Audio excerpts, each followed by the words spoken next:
Dear friends in Jesus Christ, as we come together today, let us reflect on the cross, a profound symbol of unity. It stands as a powerful reminder that through Christ's sacrifice, we are bound together in love and grace. The cross invites us to set aside our differences and embrace one another, uniting us in our shared faith and purpose. May this symbol inspire us to live in harmony and compassion, reflecting the unity that God desires for all His children. Ephesians 2:14-16.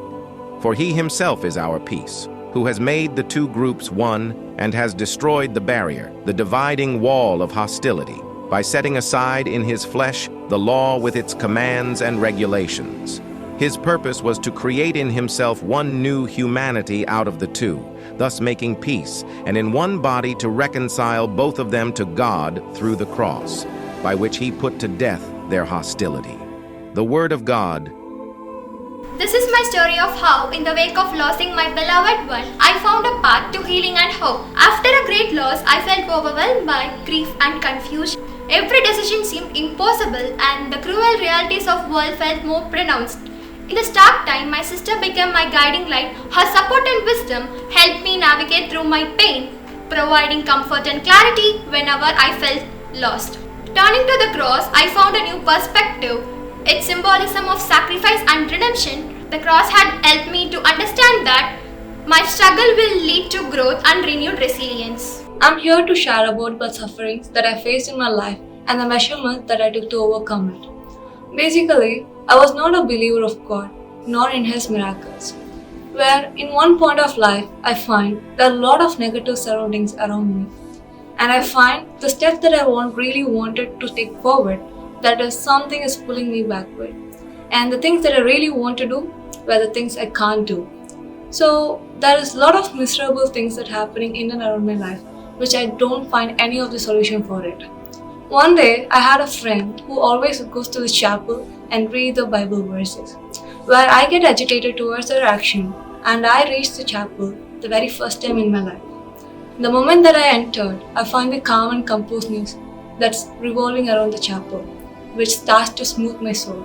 And there I find the cross, the divinity there, that is, the Jesus in the cross. Then I started to read the words in the chapel, that is instated in the Bible. Give thanks to the Lord, for He is good, which is a gratitude note to the God for whatever actions that He does in our lives. The moment I show the gratitude towards Him, there I find a lot of mysteries and miracles that are happening in a positive note. And this starts to change my life from the negative zone to a positive zodiac.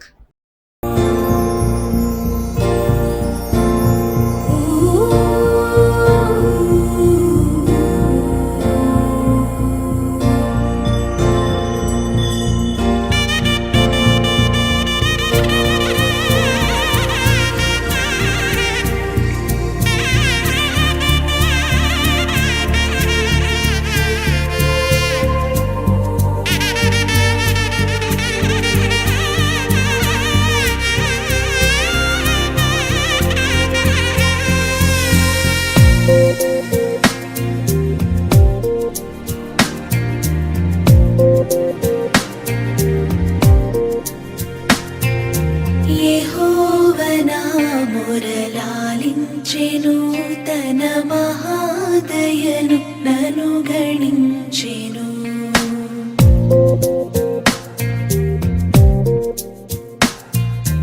యెహోవా నా మురళాలించెను తన మహాదయను నను గణించెను అహర్ని సలది నహీనుడవు నాదు హాయనెడు ధ్వని గ్రహించి మనిపెను యెహోవనా. A prayer for peace. Lord Jesus Christ, you are the true King of peace. In you alone is found freedom. Please free our world from conflict. Bring unity and troubled nations. Let your glorious peace reign in every heart. Dispel all darkness and evil. Protect the dignity of every human life. Replace hatred with your love. Give wisdom to the world leaders. Free them from selfish ambition.